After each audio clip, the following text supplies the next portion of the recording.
C'est le couple le plus tordu de Meghan Markle à ce jour. Elle se promène dans Paris comme si tout a commencé comme un murmure. Un clip de moins de 20 secondes posté sur un compte anonyme d'anciens élèves tard un vendredi soir. La légende était vague, mais le titre en dessous a frappé comme un tremblement de terre. Fuite de Meghan Markle en coulisses de la Fashion Week de Paris. Des images inédites suscitent l'indignation. Au début, personne ne croyait que c'était réel. L'éclairage était dur, la caméra tremblait et l'audio était à peine assez clair pour distinguer les voix. Mais la silhouette au centre, la mâchoire pointue, la robe noire élégante, la posture incomparable ressemblait trait pour trait à Meghan. Et puis est venue la voix. « Vous ne pouvez pas me faire attendre comme ça », a-t-elle lâché, son ton sec, tendu. « Savez-vous qui je suis? Je sais que mon dernier plan pour gagner de l'argent sera de faire du cosplay de la dernière nuit où la princesse Diana est morte. » Cette seule ligne a explosé sur Internet. En quelques minutes, le clip était partout, republié, disséqué, ralenti, analysé image par image. Certains ont juré que c'était de l'IA, d'autres ont affirmé que c'était la vérité brute et non éditée. Mais quelle que soit son authenticité, cela avait l'air réel. Et c'était suffisant. À l'aube, la fuite des coulisses de Paris en Floride était la tendance numéro 1 dans toute l'Europe. Les principaux comptes de mode spéculaient déjà sur le défilé dont ils provenaient. Dior, Balmain, Chanel. Chaque média revendiquant sa propre confirmation d'initié. Mais le véritable chaos a commencé lorsque le Journal des modes, l'une des principales publications de la Fashion Week de Paris, a publié une ligne choquante. Les images semblent avoir été filmées dans les coulisses d'un aperçu de couture privée auquel Meghan Markle a assisté plus tôt ce mois-ci, un événement qui n'était pas censé être public. Soudain, le puzzle avait un contexte. Si cela était vrai, cela signifiait que les images provenaient d'une zone restreinte des coulisses, un endroit où les caméras étaient non seulement interdites, mais où l'accès lui-même était contrôlé par une invitation d'élite uniquement. Et Meghan, il s'est avéré, n'était pas sur la liste des invités officiels. Comment protégez-vous les enfants alors que vous faisiez la promotion d'une marque accusée d'avoir un comportement inapproprié envers eux? Dans les cercles de la mode parisienne, le chaos a éclaté. Les créateurs, les stylistes et les responsables des relations publiques ont frénétiquement nettoyé les médias sociaux, terrifiés d'être liés à la fuite. Un initié de Dior aurait envoyé un texto à un collègue. Ce n'est pas seulement une mauvaise publicité, c'est nucléaire. Pendant ce temps, de l'autre côté de l'Atlantique, l'équipe de Meghan à Montecito s'est immédiatement confinée. Son directeur de la communication aurait envoyé un message à tout le personnel à 3h12 du matin. Aucun commentaire, aucune confirmation, supprimer toute mention de contenu parisien. Mais il était trop tard, car au lever du soleil, la vidéo intégrale avait fait surface. La minute et 40 secondes complètes de chaos, non montées en coulisses, et ce qu'elle montrait allait peu plonger la réputation de Meghan et la moitié de la mode parisienne. Semaine a couru dans un scandale que personne n'avait vu venir. Meghan fait ce qu'elle veut. Harry, vas-y avec toi. Je fais ce que je veux faire. Et juste un rappel, chaque tweet supprimé, fausse déclaration et dissimulation de relations publiques prend des heures à reconstituer. Si vous voulez aider cette chaîne à continuer, cliquez sur le bouton « Rejoindre » et devenez membre. Nous continuerons à dénoncer ce qu'ils ne veulent pas. Non pas. La vidéo complète a commencé à circuler juste après 7 heures, heure de Paris, postée par un site de potins basé à Milan, puis reproduite sur Telegram, TikTok et Reddit dans l'heure qui a suivi. Cela a commencé assez innocemment. Une photo floue de portants à vêtements, des stylistes se déplaçant rapidement, le bourdonnement des derniers ajustements avant un défilé. Puis, dans le coin le plus éloigné, Meghan est apparue, entourée de 2 assistants et d'un responsable de production à l'air frénétique. Au début, son expression était calme, presque royale. Elle ajusta ses boucles d'oreilles, jeta un coup d'œil dans le miroir et sourit faiblement à quelqu'un hors caméra, mais le ton changea rapidement. L'audio a capté une voix masculine accentuée et apologétique. « Madame, vous devrez attendre ici jusqu'à la fin de l'essayage final. » La réponse de Meghan, claire comme de l'eau de roche. « Attendre! On m'a dit que je serais essayé en premier. » L'homme hésita, essaya d'expliquer quelque chose sur les mannequins prioritaires par ordre de calendrier. C'est alors qu'elle a craqué. Sa voix s'éleva, pas en criant, mais en coupant. « Vous m'avez dit que Dior me voulait ici. Vous m'avez dit que c'était confirmé. Vous m'avez embarrassé devant mon équipe. » Elle se tourna brusquement vers son assistante. « Faites venir quelqu'un de plus gradé. Maintenant, je n'attends pas dans les couloirs. » Le clip a sauté. La caméra s'est inclinée, comme si la personne qui l'avait filmé se baissait pour se mettre à couvert. Et puis, il a montré Meghan se dirigeant vers une porte à rideaux qui menait clairement à la zone de préparation des coulisses du défilé. Une femme avec un casque a essayé de l'arrêter, levant une main. Meghan l'a bousculée. « Vous ne me touchez pas », a-t-elle dit. Bas, mais venimeux. La vidéo s'est terminée là, sur une image figée d'elle à mi-pas, son visage à moitié éclairé par des ampoules de courtoisie. La légende non éditée, l'incident parisien complet. En quelques heures, il avait plus de 12 millions de vues. Les tabloïds français l'ont appelé Limo Marley. Les médias américains l'ont surnommé la crise de nerfs parisienne. Et le pire, c'est que le fond de la vidéo, le logo à peine visible sur la housse à vêtements derrière elle, a confirmé ce que tout le monde craignait. Ce n'était pas Dior, ce n'était pas Chanel, c'était Alexander McQueen, la maison même qui l'avait discrètement mise sur liste noire des mois auparavant. Cette révélation a transformé le scandale de Potin en brasier mondial. Comment était-elle entrée? Qui avait filmé ça? Et le plus accablant de tout, que faisait-elle à un aperçu de McQueen après avoir été bannie de toute collaboration future? De retour à Montecito, l'équipe de Meghan s'est empressée de rédiger une réponse. Son stratège en relations publiques a proposé de présenter cela comme un malentendu privé pris hors contexte. Son avocat voulait des retraits immédiats. Son responsable des médias sociaux, cependant, a dit ce que personne d'autre n'osait dire. Si on se bat, ça redevient viral. Si on l'ignore, ça la définit. À midi, toutes les rédactions avaient la même question, chuchotée à travers les titres comme une énigme. Meghan Markle a-t-elle été surprise en train de s'incruster à nouveau à un défilé McQueen? Et si oui, qui a divulgué la preuve cette fois? Dans l'après-midi, l'histoire avait dégénéré bien au-delà des cercles de la mode.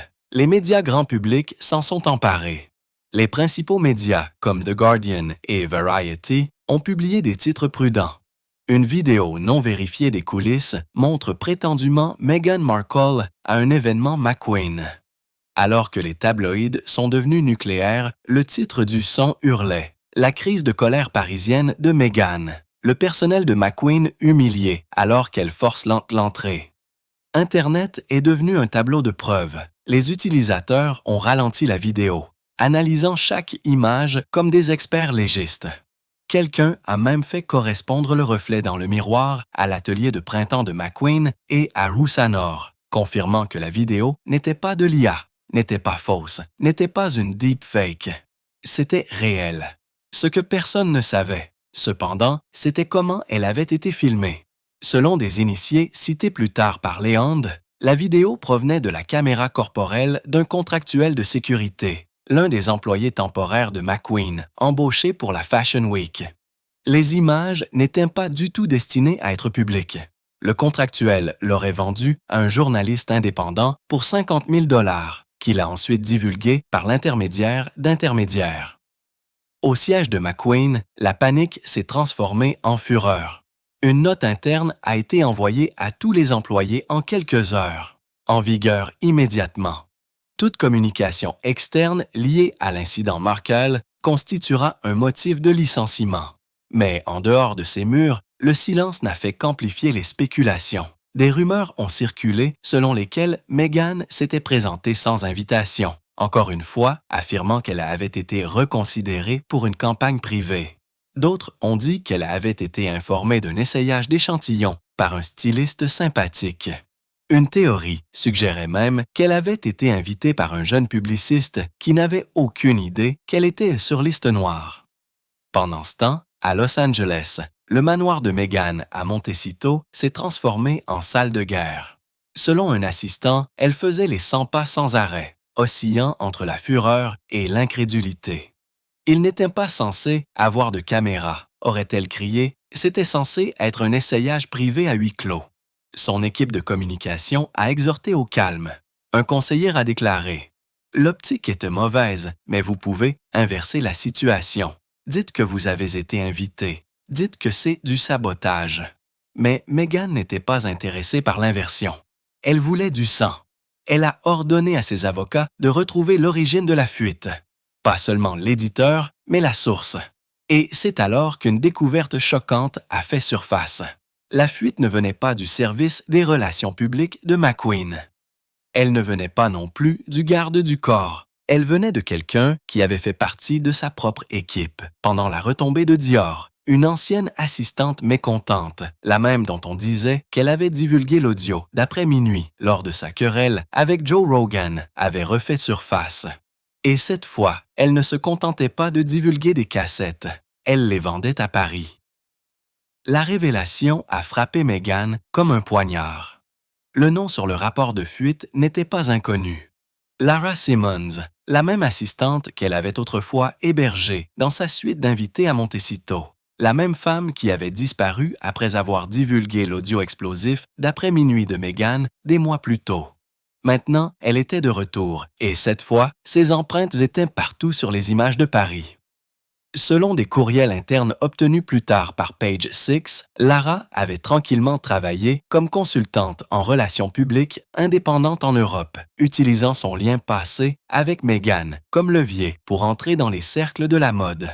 Elle se serait présentée à plusieurs publications, comme une personne ayant une connaissance exclusive des controverses royales connexes. Un message d'elle à un journaliste français disait d'une manière effrayante « J'ai du matériel provenant des archives de Marle, des photos, de l'audio et quelque chose que Paris voudra. » Lorsque l'équipe juridique de Meghan a confirmé l'authenticité de ce message, la salle s'est tue. Lara ne bluffait pas. Elle avait tout et elle encaissait un scandale à la fois.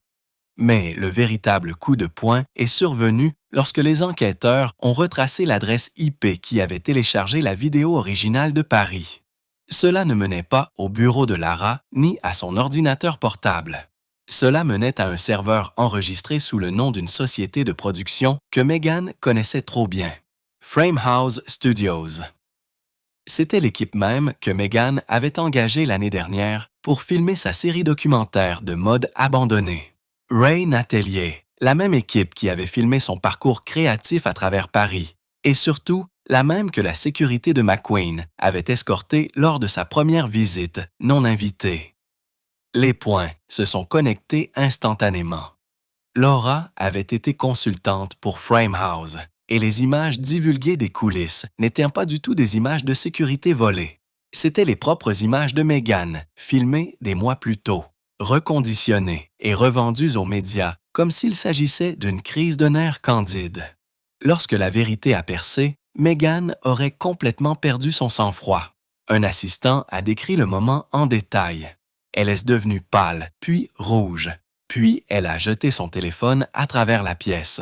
Elle n'arrêtait pas de dire « Ils ont utilisé mon propre film contre moi ». En quelques heures, ses avocats ont préparé des avis de cessation et d'abstention contre Framehouse, le journaliste qui avait négocié l'accord et tous les médias hébergeant la vidéo. Mais légalement, la situation était trouble. Meghan n'avait jamais finalisé les droits de propriété de ces images. La production avait été résiliée en milieu de contrat. En d'autres termes, elle ne possédait pas la vidéo. Eux, oui, et cela signifiait que son équipe juridique ne pouvait pas empêcher l'histoire ou les images de se propager. En soirée, Leonde, People et même CNN Style publiaient des articles de fond sur ce qu'ils appelaient maintenant la trahison des coulisses de Paris. Les titres dépeignaient Meghan comme une femme déjouée par sa propre ambition.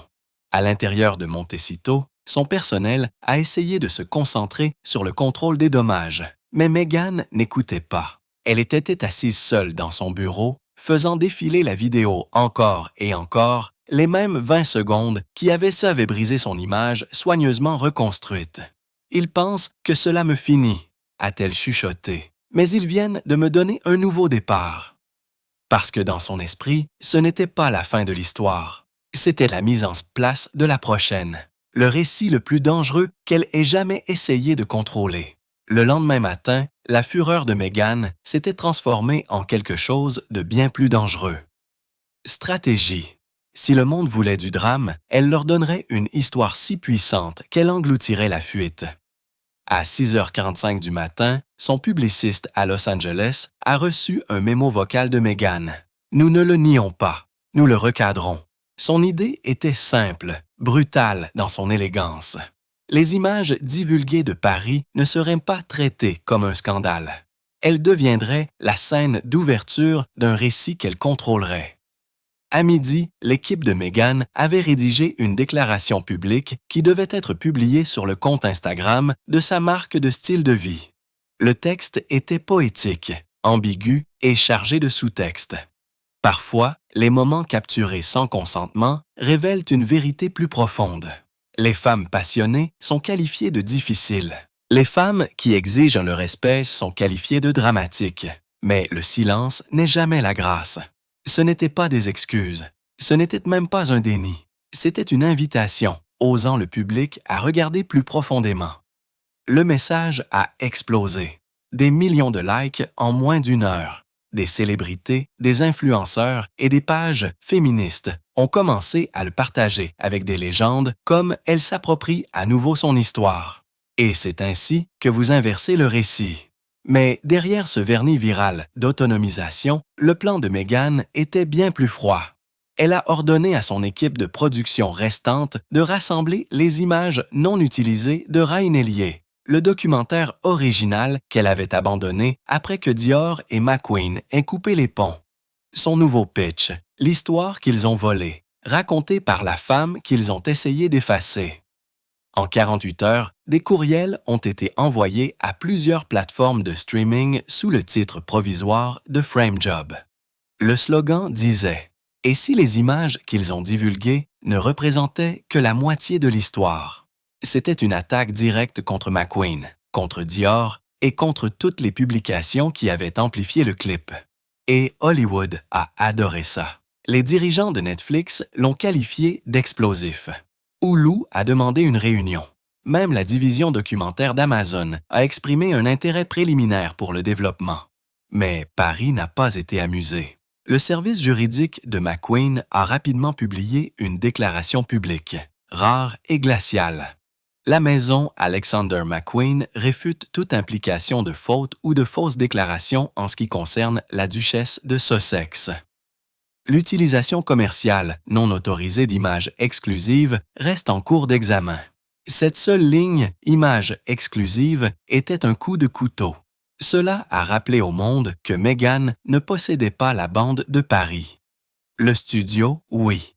Et puis est venue l'humiliation finale. Tard ce soir-là, un deuxième clip vidéo a fuité, plus court, plus granuleux, mais encore plus dévastateur. Il montrait Meghan quelques instants après la fin du premier clip hors caméra, marmonnant à quelqu'un à côté d'elle. Ils publieront ça et je m'en sortirai toujours. Internet a explosé à nouveau. Still on Top est devenu une tendance en quelques minutes, moitié par moquerie, moitié par fascination. Les experts ont débattu de savoir s'il s'agissait d'arrogance ou de prévoyance. Les critiques ont dit que cela prouvait sa tendance à la manipulation. Les partisans ont appelé cela une preuve de résilience. Quoi qu'il en soit, le monde regardait à nouveau, exactement comme Meghan l'avait prévu. Et comme l'un de ses assistants l'a chuchoté à un journaliste quelques jours plus tard, elle se fiche que ce soit de l'amour ou de la haine. Ce qui compte, c'est les projecteurs. Elle a construit tout son empire sous eux, parce que si Paris voulait l'humilier publiquement, Meghan Markle avait trouvé le seul moyen d'y survivre. Transformer l'humiliation en contenu. Les retombées de la deuxième fuite ont été instantanées et apocalyptiques. Au lever du soleil, le nouveau clip avait éclipsé l'original. Les présentateurs de nouvelles, les YouTubers et les analystes du monde entier le rejouaient en boucle. Le sourire narquois de Meghan, son ton de défi désinvolte, cette dernière ligne. Ils publieront ça, et je m'en sortirai toujours. Pour certains, c'était une preuve de confiance. Pour d'autres, c'était le masque qui tombait. Quoi qu'il en soit, cela avait relancé tout le brasier. À Paris, Le Figaro a publié un titre cinglant. La duchesse qui serait reine du chaos. Alors que le Times de Londres offrait une prise de position plus froide, la guerre de Meghan avec le monde de la mode ne concerne plus les vêtements. Il s'agit du contrôle. Au siège de McQueen, le ton était encore plus sévère. Le PDG de la marque aurait convoqué une réunion d'urgence du conseil d'administration, non pas pour discuter des relations publiques, mais de la sécurité. Le fait que leur salle d'exposition privée ait été infiltrée 2 fois en moins d'un an, une fois physiquement et une fois par manipulation médiatique, était inacceptable. À la fin de la réunion, une nouvelle directive interne a été envoyée à toutes les filiales de LVMH. En vigueur immédiatement, tout accès de célébrités non autorisées doit être signalé directement à la surveillance de la direction. Meghan Markle, autrefois considérée comme une icône de style ambitieuse, était désormais officiellement répertoriée comme persona non grata dans plusieurs maisons parisiennes. Mais alors que l'Europe fermait ses portes, l'Amérique ouvrait ses caméras. Son nom dominait à nouveau les classements de tendance. Les demandes d'entrevues ont inondé son équipe. Vanity Fair, The Cut, même les producteurs d'Oprah l'ont contacté pour des exclusivités. Et Meghan a vu son opportunité. Elle a commencé à rassembler un petit cercle de fidèles. Son nouveau cercle restreint s'appelait le Reframe. Ce n'était pas une équipe officielle, plutôt une force spéciale secrète conçue pour faire ce que Meghan faisait le mieux, prendre le chaos et le sculpter en or narratif. En son centre se trouvaient 3 personnes. Sa styliste de longue date, Talia, sa nouvelle directrice de création, une ancienne rédactrice de Vogue discrète et douce qui lui devait une faveur, et une stratège numérique réputée pour transformer les scandales en engagements. Leur mission était claire, inverser le récit parisien avant qu'il n'anéantisse complètement sa carrière. Selon des messages Slack divulgués et publiés plus tard par Variety, leur séance de brainstorming était méticuleuse, presque militaire. Meghan ne s'intéressait plus à la sympathie, elle voulait le pouvoir. Le public ne veut pas d'excuses, a-t-elle dit à son équipe. Il veut un but. S'ils pensent que j'ai perdu le contrôle, je leur montrerai un contrôle si complet que cela les effraiera. Le plan s'est déroulé par étapes. Tout d'abord, ils ont nettoyé ses flux sociaux. Les photos de style de vie, les légendes de bien-être à mise au point douce ont disparu. Chaque nouvelle publication est devenue cinématographique, chargée de sous-textes. Une photo en noir et blanc de Meghan, regardant par une fenêtre avec la légende. Il ne filme pas les moments où vous vous relevez. Un clip des rues de Paris à l'aube. La ville qui a essayé de me faire taire résonne encore de mon nom. En quelques jours, charger le reframe est devenu une tendance. Une balise que sa stratège avait créée délibérément, transformant le ridicule public en fascination. Ensuite est venue la phase 2, l'armement de la vulnérabilité. Meghan a accepté une seule entrevue contrôlée avec un journaliste de mode américain, pas un de ses critiques, mais une voix sympathique de Harper's Bazaar. La ligne de couverture disait « Mal comprise, la femme derrière la vidéo virale », l'article a été publié un dimanche matin. Dans celui-ci, Meghan n'a rien admis, mais a tout laissé entendre. Elle a parlé de la passion créative mal interprétée comme de l'ego, d'entrer dans des espaces où les femmes comme moi ne sont pas censées appartenir. Elle a même fait référence directement à Paris, l'appelant une pièce pleine de portes qui ne s'ouvrent que lorsque vous arrêtez de frapper. L'effet était électrique. Les partisans l'ont saluée comme audacieuse et consciente d'elle-même. Les critiques ont levé les yeux au ciel, mais ont cliqué quand même. Le trafic vers l'article a battu les records en ligne de Harper. Sa citation « Ils ont filmé un moment. Je vis le film. est devenu le son viral de la semaine. Mais dans les coulisses, quelque chose de plus sombre se préparait. Alors que Meghan regagnait Internet, Paris n'avait pas fini de se battre. Une semaine après la propagation de Harper's Bazaar, un courriel anonyme a atterri dans les boîtes de réception de plusieurs journalistes avec une seule ligne d'objet. La vraie bande de Paris non éditée. En pièce jointe se trouvait un lien vers un fichier intitulé Marl Backstage Full Punt Move. Et si les clips précédents avaient embarrassé Meghan, celui-ci ferait exploser toute sa refonte. Le fichier a été déposé à minuit, heure de Paris. Près de 2 go d'images haute définition non coupées intitulées Marl Backstage Full Move. Pas de filtre, pas de montage, pas de cadrage stratégique, juste la réalité brute. La vidéo a commencé quelques minutes avant le clip viral que tout le monde avait déjà vu. Il montrait le couloir des coulisses bourdonnant de stylistes, de mannequins et d'assistants courant à la caféine et au nerf. L'atmosphère n'était pas hostile, juste chaotique comme tout défilé de mode dans sa dernière ligne droite. Puis Meghan est apparue dans le cadre, non pas comme la duchesse posée des couvertures de magazines, mais comme une présence imposante, entourée de 2 assistants et d'un caméraman.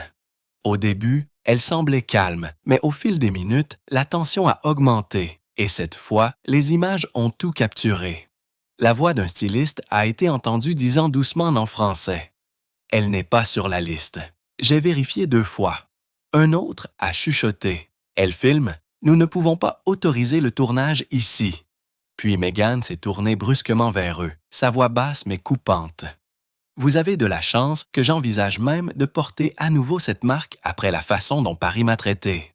Son assistante a essayé de la calmer. Meghan a levé une main, pas violemment, mais avec une autorité indéniable. Non, nous allons le faire. Apportez la robe. Les images ont continué pendant près de 8 minutes. Une séquence ininterrompue de confrontation, de frustration et une ligne glaçante qui ne figurait dans aucune des fuites précédentes. Lorsqu'un membre du personnel de McQueen lui a poliment demandé d'attendre dehors, Meghan a murmuré entre ses dents « Vous implorerez mon nom quand cela sera diffusé. » C'était ça, le moment qui a fait exploser Internet une fois de plus. À l'aube, les médias internationaux s'étaient emparés de la nouvelle fuite. Le Monde l'a qualifié d'annulation de la refonte. À Londres, le titre éditorial du Télégraphe était « Quand l'autocuration rencontre l'autodestruction ». À Los Angeles, son équipe s'est empressée de contenir l'explosion. Les chaînes Slack de Reframes sont entrées en pleine crise. Sa styliste a supprimé ses comptes de réseaux sociaux. Le stratège numérique a démissionné discrètement. Mais Meghan, toujours calme, toujours calculatrice, a refusé de paniquer. Au lieu de cela, elle a fait ce que personne n'attendait. Elle a republié elle-même la vidéo divulguée sur son compte officiel de marque. Elle a téléchargé le clip entier non édité, chaque seconde inconfortable avec une légende simple.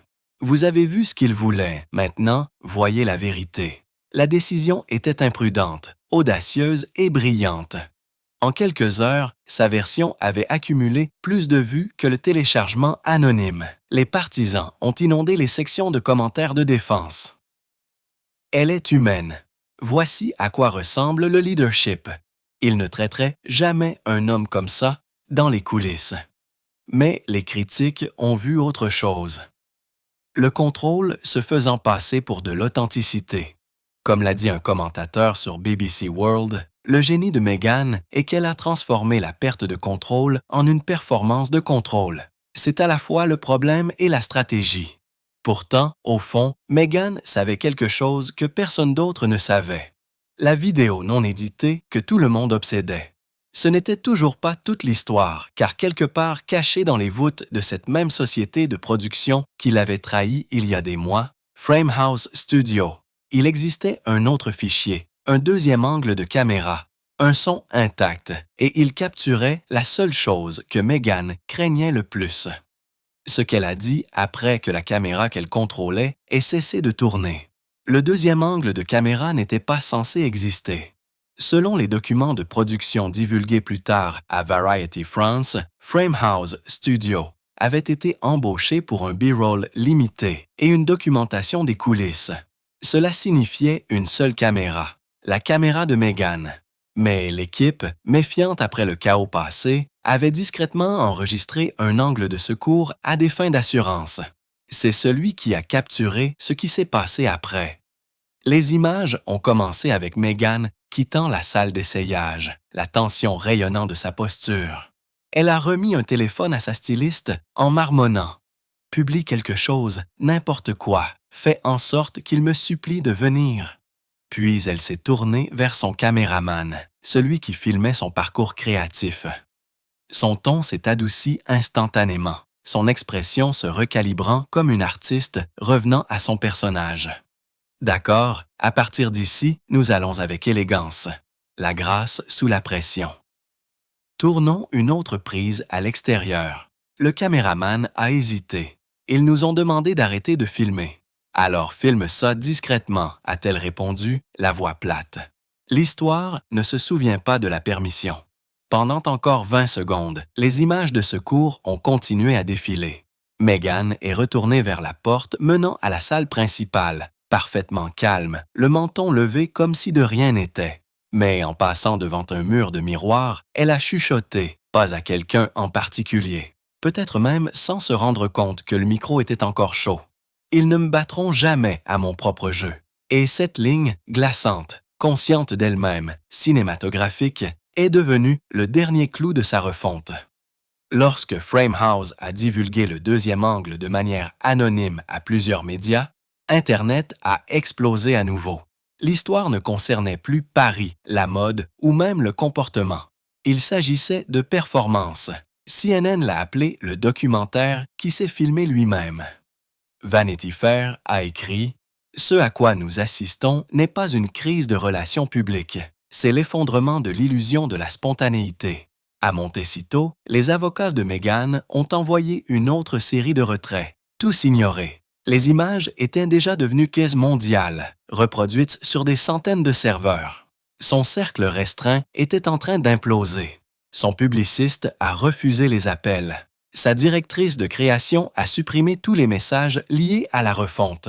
Mais Meghan, remarquablement, a toujours refusé de craquer. Selon un ancien assistant, elle a rassemblé son personnel restant dans son bureau et a dit tranquillement « Ils pensent que cela me ruine, mais j'ai déjà été ruinée. » Chaque fois, je suis revenue que plus grande. Elle a fait une pause, regardant les images télévisées muettes qui bouclaient à nouveau son éclat en coulisses. « Ils m'ont vu perdre le contrôle, » a-t-elle dit.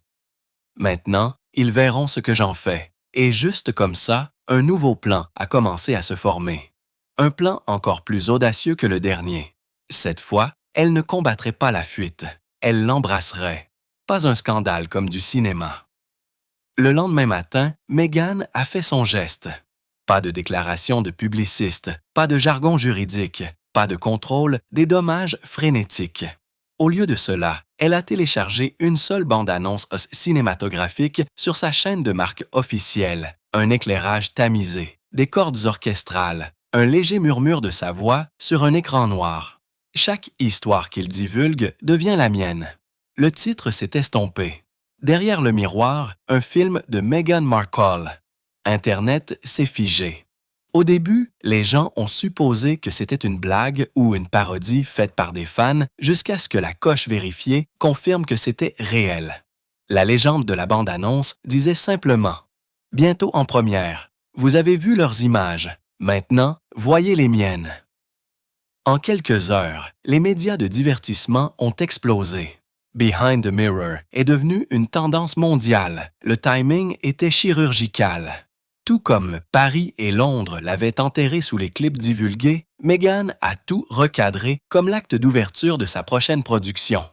Selon des initiés d'Hollywood, Meghan avait discrètement rassemblé son équipe Framehouse d'origine sous de nouveaux contrats. Cette fois, chaque image, chaque angle, chaque ligne serait la sienne. Le film n'était pas destiné à s'excuser, il était destiné à revendiquer. La structure était censée refléter la saga parisienne, l'essayage non invité, la confrontation, le chaos de la caméra, mais racontée à travers l'objectif de Meghan, montée pour la montrer comme la femme piégée entre la vérité et la manipulation. Le message. Vous avez appelé ça un scandale. J'ai appelé ça de l'art. Mais ce qui a le plus étonné les observateurs, c'est la rapidité avec laquelle elle a transformé la fuite en levier. Les plateformes de streaming qui s'étaient retirées autrefois sont revenues en courant. 2 jours après la bande-annonce, Variety a confirmé que plusieurs distributeurs étaient entrés en pourparlers pour héberger le film, y compris l'un des mêmes réseaux qui l'avait précédemment mise sur liste noire. Elle l'avait fait à nouveau. Un dirigeant d'Hollywood a déclaré à Deadline avoir transformé l'humiliation en élan. Personne ne joue au jeu narratif comme elle. Et pourtant, derrière la bravade, quelque chose avait changé. Ceux qui avaient travaillé en étroite collaboration avec Meghan ont décrit un nouveau calme, pas une défaite, mais un épuisement.